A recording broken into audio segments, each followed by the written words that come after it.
One male and one female in Darwin is more than sufficient to populate the entire top end of the Northern Territory. The best thing is to get rid of them, get a big stick and hit him with it. Practice of going out and getting one of these things and putting them into a billy, boiling it down and eating the residue, I think is absolutely repulsive.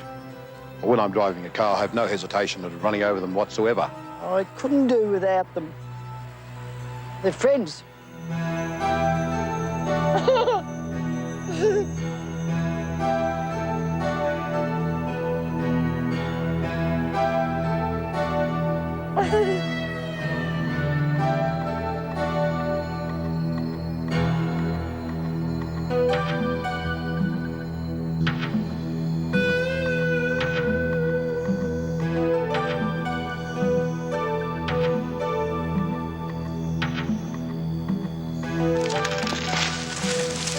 I can recall quite vividly seeing cane grubs early in the morning. The beetle used to fly out early in the morning and land on the cane. The cane was weighted down with beetles. Trees surrounding the cane farms weighted down with beetles. Sometimes farmers would cut round about 800 tonne to 1,000 tonne, and the following year wouldn't cut a tonne at all hardly. The situation really became desperate in the early 1930s due to the combined effect of grub attack and the effect of the depression on the world price of sugar. So something had to be done to control of the grub if at all possible. And of course the farmers never let up on their demands on the sugar experiment station staff to do something about it. Well, in 1932 there was a world conference of sugar technologists held in Puerto Rico, and we were represented at that conference by the assistant director of the sugar experiment stations, Mr. Arthur Bell. I believe this evidence shows that the Bufo marinus, or cane toad, can be effectively used as a biological control of the greyback grub and beetle, and I strongly advocate the effective use of this amphibian immigrant, which is doing its full share of benefit to our sugar industry. And Arthur Bell brought back the suggestion that perhaps we could consider introducing the toad into this country from Hawaii.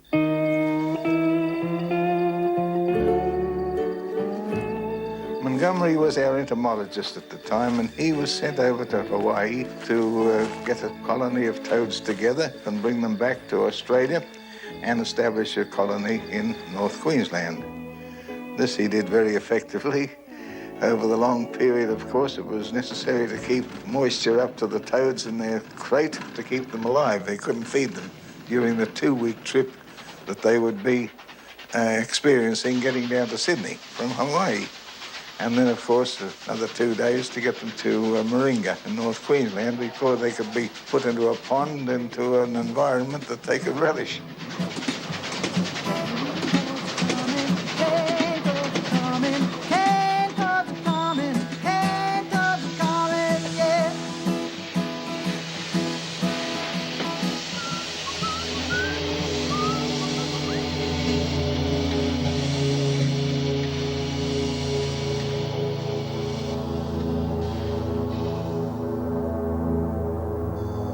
Montgomery treated them very, very well. He built a very elaborate pool at Moringa with running water to encourage them to breed, and they responded to his treatment, and they began to breed very vigorously. Yes, I got vivid memories when the toads were first brought to this place.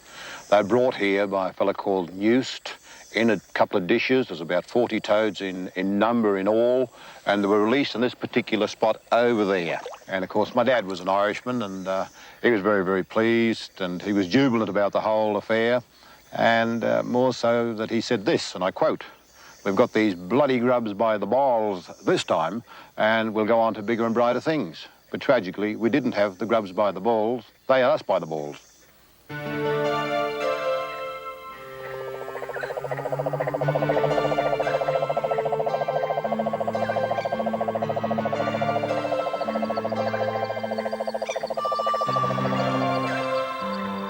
Amplexus is a sexual act where the male grasps the female.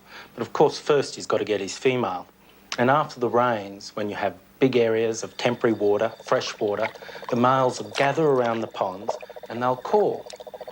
And the call, of course, attracts the female, and it goes something like this.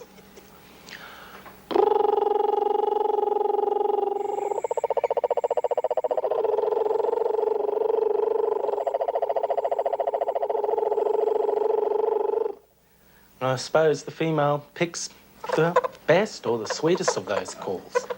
And when she approaches close, the male will then grasp her into amplexus. And he does that by getting his forearms, which you'll notice are very, very strong, and he pushes them into the side just under the ribs. And on the thumb there is a nuptial pad.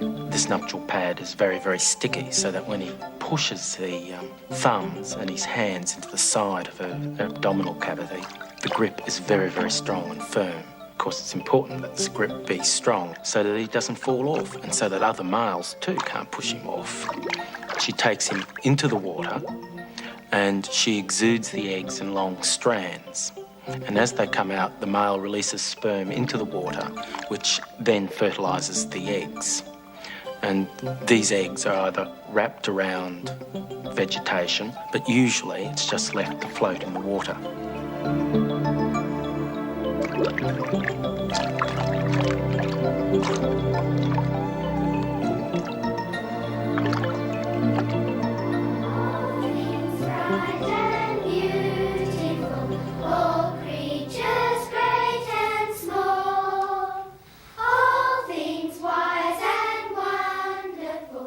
One cane toad female can lay up to 40,000 eggs in a summer.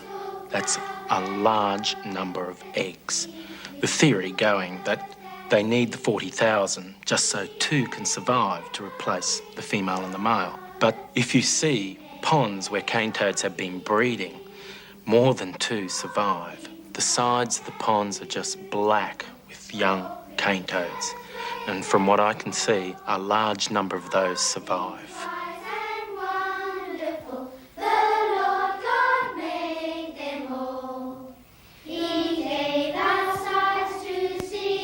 The eggs stay in the water and then they start dividing, and eventually they start to look like small tadpoles within the egg sac. The tadpoles, when they get sufficiently developed, start wriggling and they rupture the egg sac and they go into the water as tadpoles. And the tadpole is a very distinctive tadpole. It's glossy black. No other Australian frog has a glossy black tadpole. And then in the water for about 4 to 5 weeks, it develops, the back legs come out, and then finally the front legs. Then the tail is reabsorbed and they move onto the land as small toads.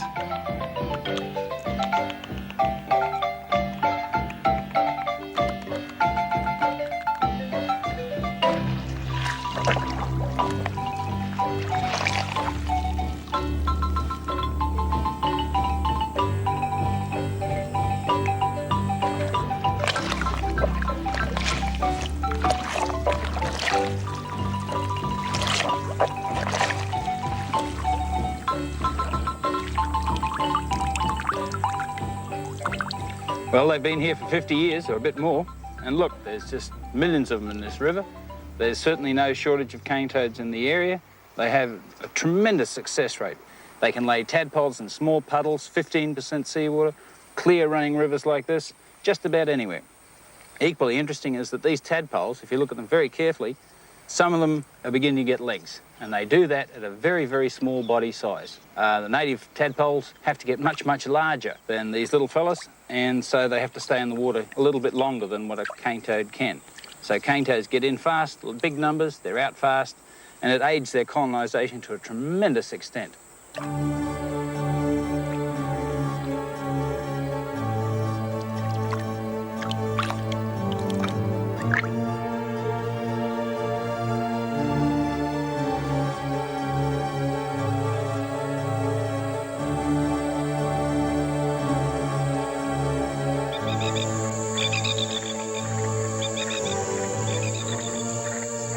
My first memory of the toad was the unusual noise that I heard in the billabong hole across from the house.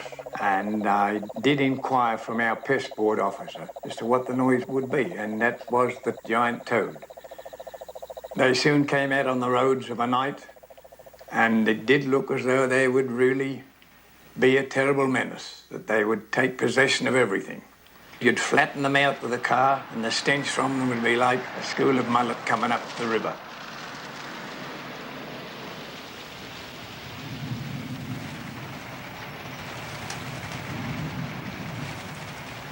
When one species of cane beetle's in the cane fields, it just doesn't come in contact with the ground. And we know that cane toads can't fly. And when the other species of cane beetle is in the cane fields, it's there when there is no cover on the ground. And cane toads just aren't in cane fields when there isn't any cover. In short, the lifestyles of the cane beetles and the cane toads just didn't synchronise. It couldn't succeed. They weren't much use at all as far as the cane beetle was concerned, but they did manage to get rid of a lot of stray dogs. The dogs would be attracted to these moving toads and grab them, and of course the buffalo merino's only protection was his poison sac, and he used to let the dogs have it, and eventually quite a few dogs died.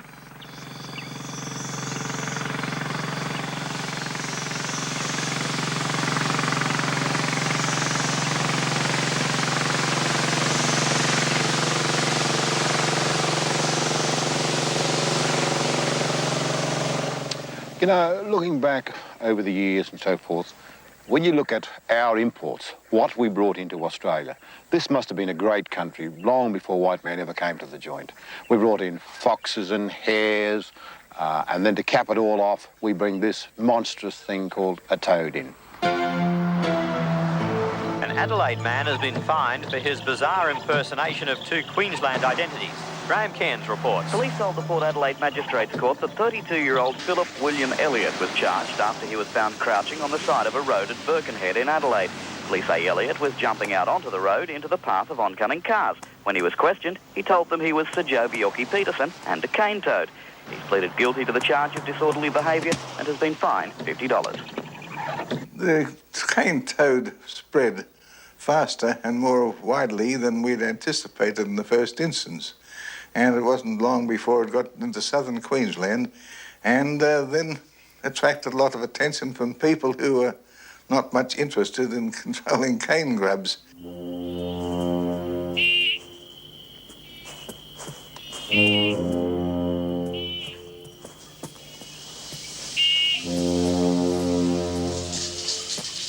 Queensland toads, they're everywhere you are. No matter where you roam, you can hear them from afar. They hop and they dance to every romance. Queensland toads, they're everywhere you are. In the cane on the road, they'll always be Queensland toads.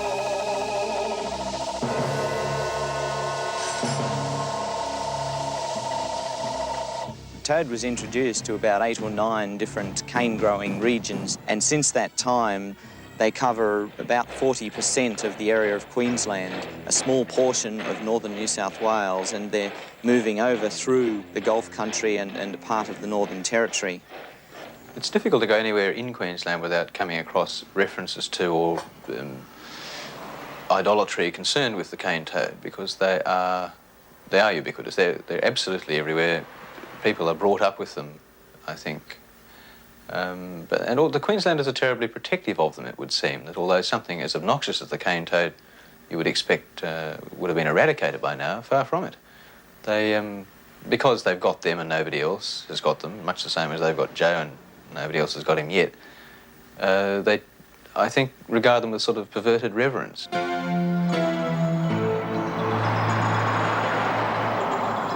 Hello. Yes, John? Is this a tall toad story? That's right. I was in Gordon Vale when they first released the cane toad.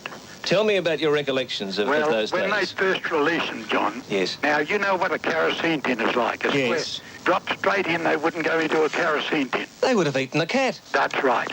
They were that massive that if you put them on a big square-mouthed shovel, you couldn't lift them. Oh. That is true as I stand here. You're not pulling my leg. I am not. I can remember if it was yesterday. There are still quite a large number of the toads around, but not as big as they used to be. But I still love the animal, and they give me a lot of enjoyment. The term that's often used to describe that relationship that toads have with people is homophilic, which means that they just love people. And this is true in so many different ways because we are just so kind to the toads. Usually we don't know that we're being so kind to them, but we provide places for them to live around our gardens, under garden gnomes, in pipes, under houses. We supply dinner for them many nights when we turn lights on, and the toads sit around the lights and they eat the insects that come along. Well, as you see now, I have quite a few which I attract by using a light which is not very powerful, which attracts insects, and also occasionally I feed them with scats.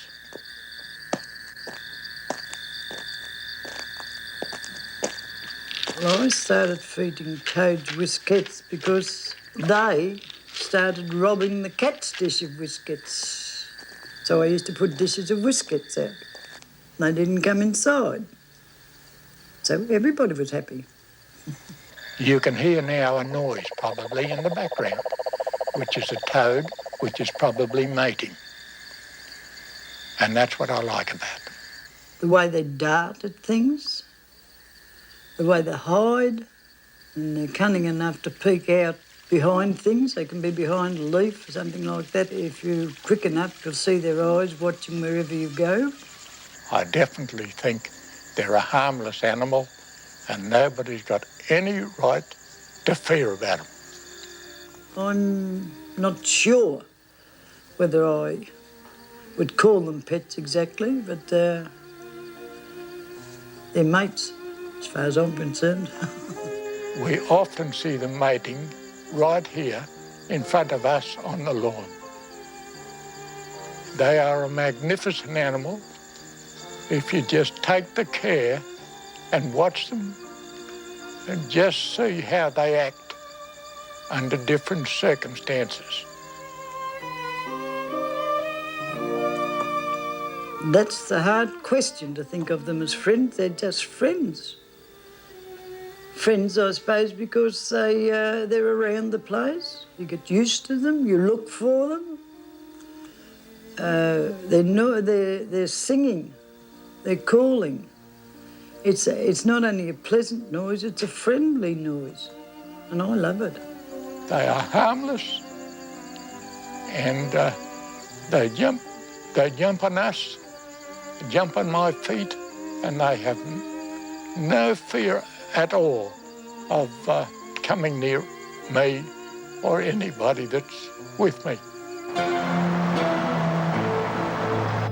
Well, as a matter of fact, there are some people up here that would like the cane toad recognised for what it has done, for Queensland particularly, and they were going to, in fact, erect a statue in its honour at Gordonvale on the road approaches to Cairns. Well, the proposal to commemorate the cane toad was brought before the Bicentennial Committee of the Mulgrave Shire Council to record a unique part of North Australia's history. It was released from Moringa, just outside Gordonvale. It was going to be a cane toad bust of around about 1 metre in height, sitting on a two-foot pedestal, so all up about 5 feet. And it was going to be a photographer's delight, and the kids could sit on its shoulders and whatnot. And altogether, it was going to be, we thought, like the dog sitting on the tucker box 5 miles from Gundagai, and with that sort of tourist potential. Oh, surely this bastard can't be in his right frame of mind. Fancy anyone wanted to erect a monument or a stone or some form of remembrance to this creature that's been brought in. The council eventually came to the conclusion it wasn't in their best interest to do so. Personally, I was extremely disappointed because I felt that this was our big chance to get a unique feature into our tourist development industry, our young developing tourist industry, where it was very special. And the fact that that didn't come to fruition, and I might add, with not spending a penny of ratepayers' money because it was a bicentennial project, I felt that we just missed the boat just a little bit. Well, Bill Coburn from the Department of Defence came and seen me and asked could I bind a book for Prince Charles and Lady Di for the wedding present. And he said he wanted something very special. And I thought, oh, cane toads. It took me about a month to more or less join 5-6 skins together, and that's the finished product.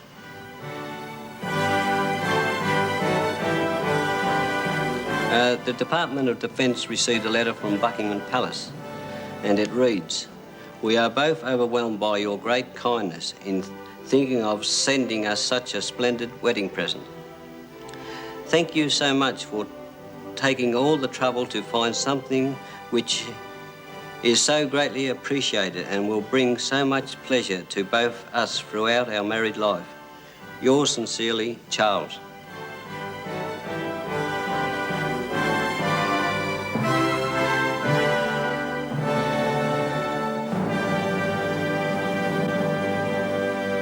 The cane toad poison is a mixture of several compounds, and one group of compounds are steroids which affect heart muscle, and these are known as bufotoxins generally.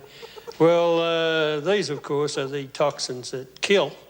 As a mammologist, I always had native animals around me that I was studying all the time, and I had a western native cat that was effectively a pet. It had been with us for about 5 years, and had been very important to me as a study animal.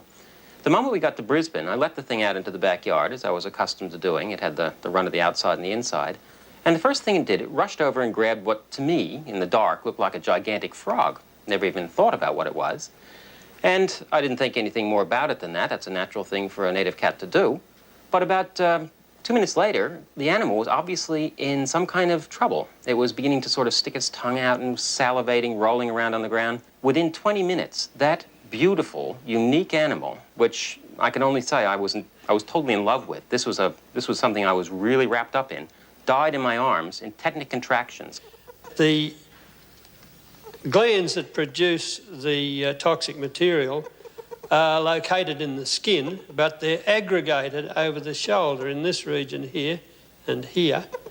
And if you were to press these glands, well, you should cover your eyes with glasses if you're going to engage in this type of activity. Then if you were to press these glands here, there, you can see the venom shoot out, did you? There are numerous pores over those glands. Now, under pressure, that toxic material will shoot for about a metre.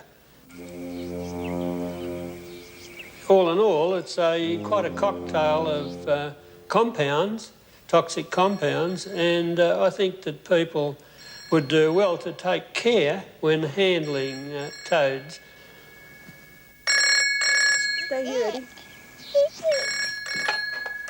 Hello? Oh, hi, Wendy. Oh, good. We've just been... After all, people have been killed as a result of eating toads, both in Fiji and in the Philippines. There are well-recorded instances.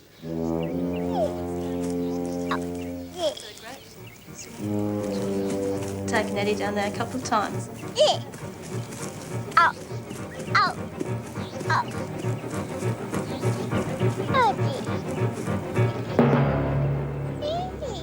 As far as children are concerned, I would think that toads could be a real problem, particularly with babies who'd be young children who are attracted by the hopping gait of the toad.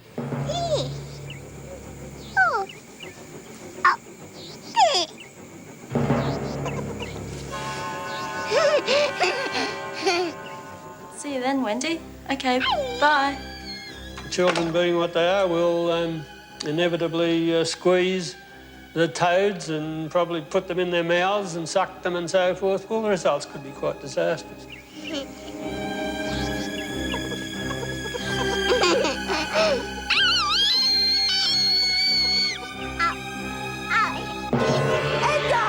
Well, the death of my native cat led me into kind of an eternal revenge against the cane toads when I began to come to grips with what was going on here. And every time I ended up in the bush somewhere in North Queensland, I felt there was a bit of responsibility here to reduce toad numbers. So I was running around at night, and I actually hit one of these cane toads with my geology pick. And hence, it's all my fault what happened, but nevertheless, it's an unforgettable experience. The moment my pick hit the back of the toad was instantly dead. But I felt like somebody in turn had hit me right in the face with a baseball bat, or like a bee had stung me in the eyeball. It was the most excruciating pain. I'd been hit in the eye by the material jettisoned out of the gland of this toad. And it was fully about 6 hours before I could actually begin to see out of that eye again. It's a dreadfully incapacitating experience, and one I would not want to go through ever again.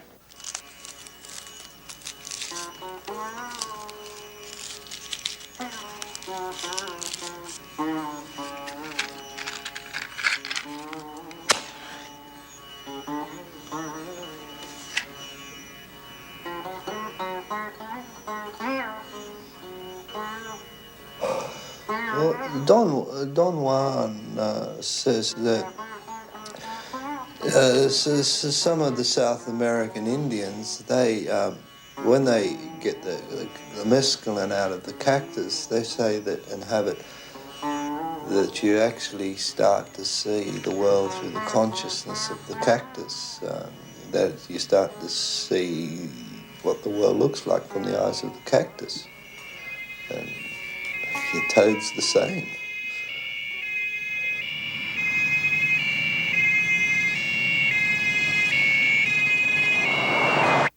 Bufotenine is the active ingredient found in the skin of the cane toad. It's listed as a dangerous drug in Schedule 2 of Queensland's Drugs Misuse Act. This means that it will attract a maximum penalty of life imprisonment. Under the Drugs Misuse Act, Queensland police have power to stop and detain people and search people they reasonably suspect are carrying the drug, and also to place tracking devices on vehicles they suspect to be carrying the drug. I first found out about the use of the toxins from the cane toad back in the 1970s when I was stationed here as an investigating detective. We found that in places like the hippie communes around Cedar Bay and near Cairns, when heroin and other drugs weren't freely available, the next best alternative was to go out and get a cane toad and kill it, boil it down into a solution for 10 minutes, a little bit of water in it, and drink the residue. The effect that I found out that it had on them, from what I've been told, was that they had fantastic colour hallucinations. It warped their sense of time, and it also affected their mental capacities. Use a little quantity at first, then larger. A little bit first. I didn't like it that much.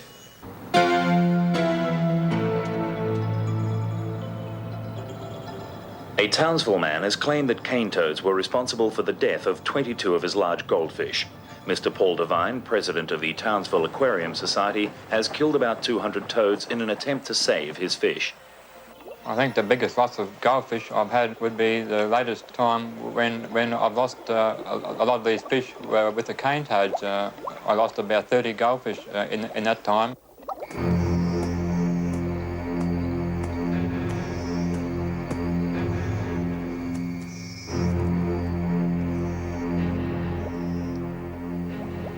The cane toads attack the goldfish in the pond as they swim around in the water. The cane toads attack them and try to get onto the fish and strangle them, and consequently they kill quite a few fish.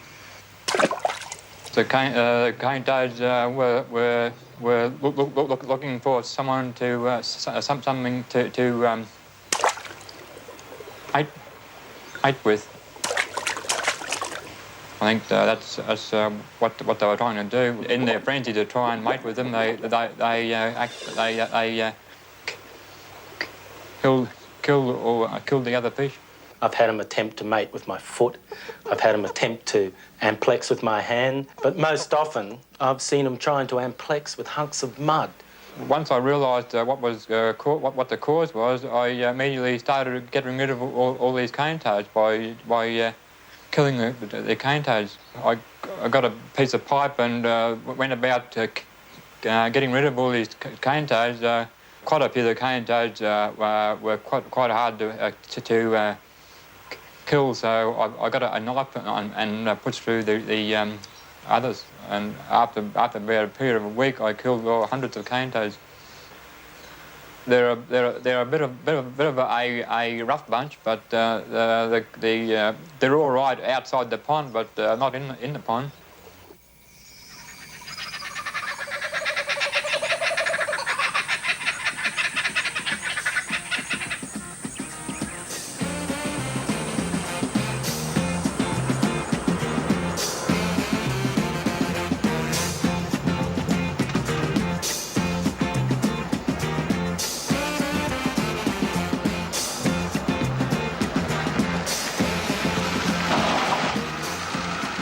On December 27, 1959, on a dirt road 3 miles east of Bingle Bay, an adult male toad was observed during amplexus with an adult female toad. At least 3 factors appeared quite unique about this situation. First, the female was dead, and had been for some time. It appeared as if she had fallen victim to a car. The limbs were already stiff, abdomen greatly distended, and the smell of putrefaction about her. Secondly, of course, it appears strange that the male should be so intent as to fail to observe the female's condition. Thirdly, the time and place we encountered this pair was unusual. It was at 1400 hours on a sunny afternoon, but even more interesting was the location, the middle of the road. The sexual drive appears strong enough in these toads to explain his accepting her, but his continuance through a possible 8 hours of daylight seems rather strange.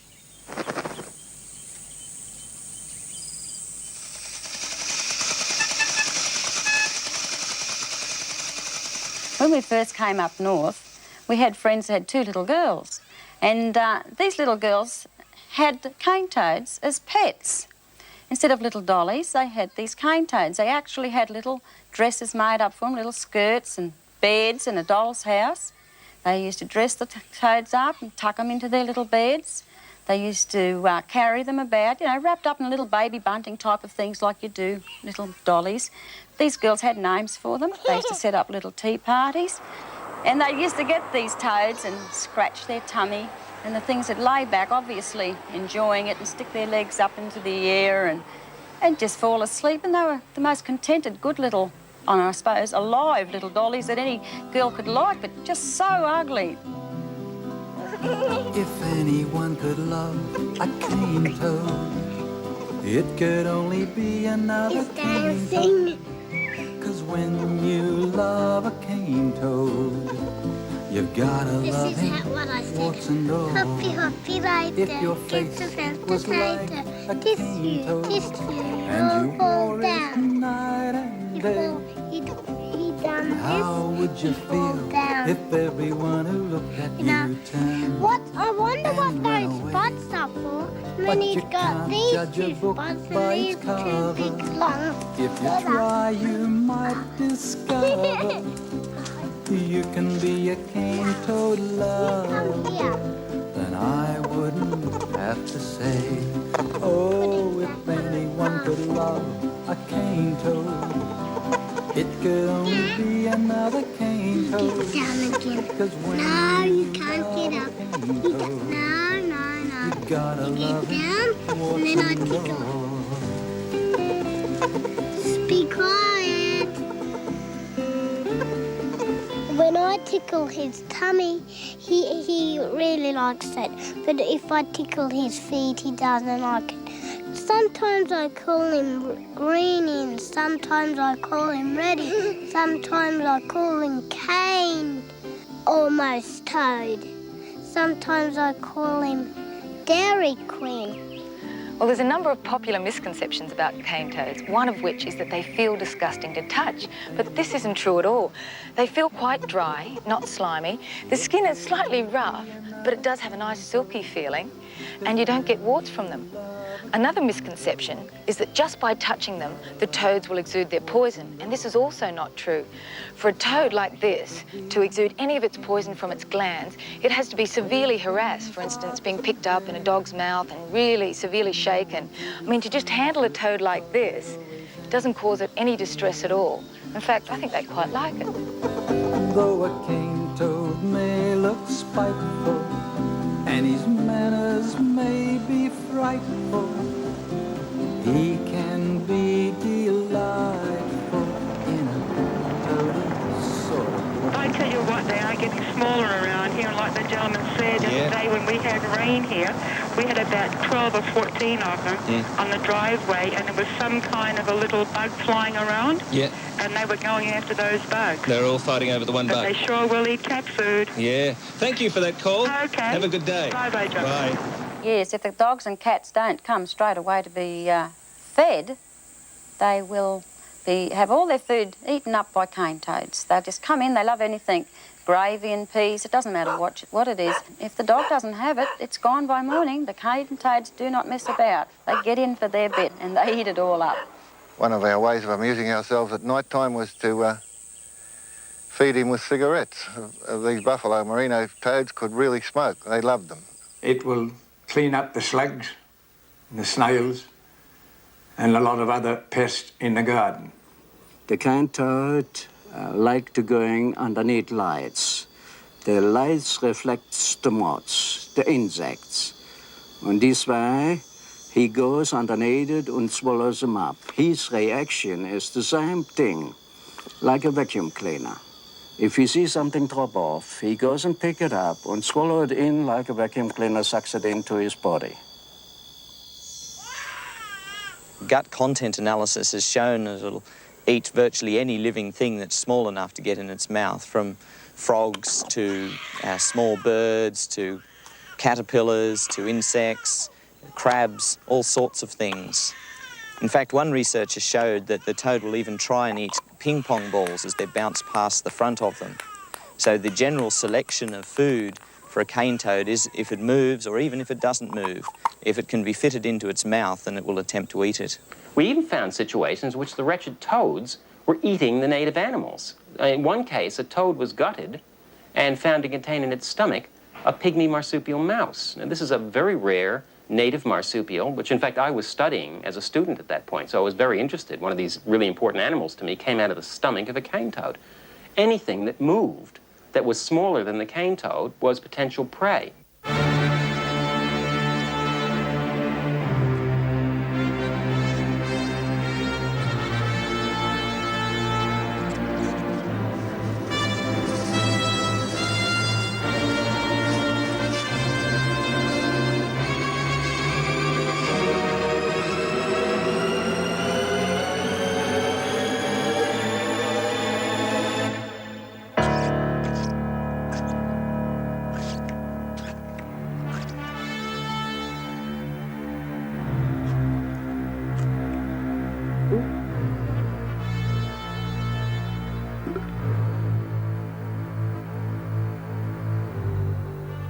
Well, the cane toad's killing our wildlife, not just by eating it.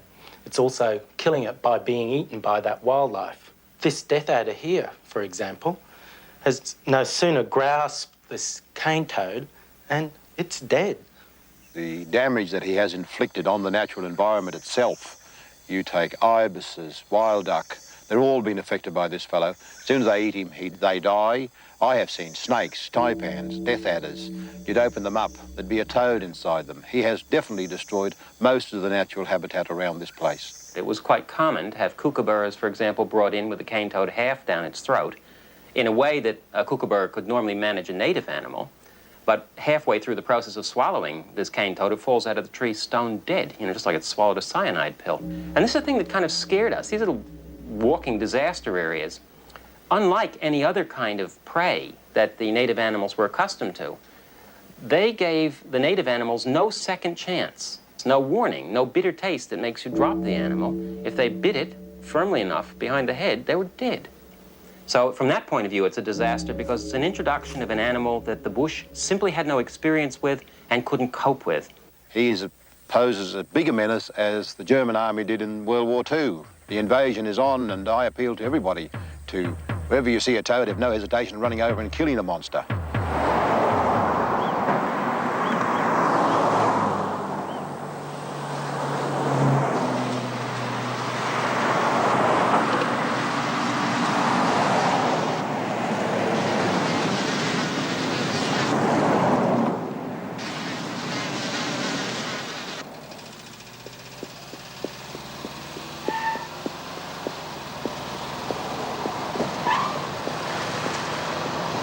Well, I line them up with the driver's side front wheel, and it's not quite as easy as it used to be with the big fat tyres on the RX4 Mazda, but I seem to be able to get most of the ones I line up on the right-hand side of the road. I know I've made a clean kill, particularly if the toad is actually facing towards the vehicle, because the air that's inside the toad is trapped within the head and blown out towards the back end, and the toad really goes off with a bang like a balloon going off. Well, I really go out of my way to run over cane toads basically because I have a very profound love of the wildlife that occurs here naturally. If it was possible to remove them and totally eradicate them from Australia, and I was capable of doing it, I would spend a lifetime doing exactly that. Anyone tried to hurt one of my toads, there'd be a lot of noise and they'd realise I wasn't a lady. I must confess I don't like the look of the animal. I can't have any strong affection for him, but I think I've got to give him credit for doing a good job for us. The cane toad is really an excellent invasion machine. It is made in many ways so that it can move rapidly into an area. It is able to move human-assisted as well as under its own steam. It reproduces incredibly well. It can produce 30,000 eggs per year, start producing after 1 year and maybe produce for 16 years. It can eat virtually anything, so food requirements aren't really a problem. It can live in most habitats as long as there's some water. And it has got excellent predator defence because it is poisonous at most stages of its life cycle, so nothing can really touch it. It's a great machine indeed. These 8 toads, at one sitting, can produce 120,000 eggs. They might do that 2, perhaps even 3 times a year. Come the wet season in the top end in the world-famous wetlands, you're going to have nothing but a sea of little black tadpoles. In the dry season, those famous worldwide billabongs are going to be seething with hundreds of thousands of toads just like these. From there, the total conquest of northern Australia is but a hop, step and a jump. Our studies would indicate that it's possible that the toad will spread right across the northern part of the Northern Territory, as far as the Kimberley region in northern Western Australia, down the coast of Queensland and as far south into New South Wales as possibly Coffs Harbour. It's entirely possible when you consider what were previously thought to be the limitations on the toad and what it seems to be able to do now, that the toad is rapidly adapting to conditions that previously might have constrained it. If the toad is coming in, basically it's going to come in. I can't see any simple way of stopping it at present. So what we're going to gradually see is one of these classic human disasters of a monoculture, gradually a single species replacing, and a single introduced species replacing many, many natural species. So that what's really happening here is that an ecosystem is at threat by being chopped away at the base. And that will have repercussions all the way up through the whole of the food chain in which the toad has insinuated itself, so that we don't really know what the full effects ultimately will be. But already we've seen that some of the dominant carnivores in those ecosystems are probably going to vanish. At the moment, we have absolutely no way of controlling the cane toad.